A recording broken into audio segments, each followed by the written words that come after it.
അല്ലാഹുവിലേക്ക് അമലുകൾ ഉയർത്തപ്പെടുന്നതായ മാസമാണ് ശഅബാൻ. വർഷത്തിൽ അമലുകൾ ഉയർത്തപ്പെടുന്നത് ശഅബാനിന്റെ മാസമാണ്.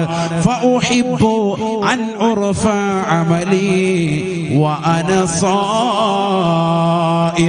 എന്റെ അമലിനെ അല്ലാഹുവിലേക്ക് ഉയർത്തപ്പെടുന്ന വേളയിൽ ഞാൻ നോമ്പുകാരനാകൽ ഇഷ്ടപ്പെടുന്നു എന്ന് ഹബീബുനാ റസൂലുള്ളാഹി. അതുകൊണ്ടാണ് ഞാൻ നോമ്പനുഷ്ഠിക്കുന്നത്. മറ്റൊരു ഏറ്റവും വലിയ ശ്രേഷ്ഠത ഈ മാസത്തിലാണ് പരിശുദ്ധമാക്കപ്പെട്ടതായ സലാത്തിൻ്റെതാകുന്ന കൽപ്പന കൊണ്ട് ഇറക്കപ്പെട്ട ആയത്ത് ഇറങ്ങിയത്. ഇന്നല്ലാഹു വമലായികത്തുഹു യുസല്ലൂന അലൻ നബിയ്യ യാ അയ്യുഹല്ലദീന ആമനൂ സല്ലൂ അലൈഹി വസല്ലിമു തസ്ലീമ എന്ന ആയത്ത് ഇറങ്ങിയത് ഈ മാസത്തിലാണ്. ധാരാളം ആയത്ത് ഇറങ്ങിയുണ്ട്, കിബില മാറ്റം സംഭവങ്ങളൊക്കെ ഉണ്ട്. ഈ ആയത്ത് ഇറങ്ങിയത് ഈ മാസത്തിലാണ്.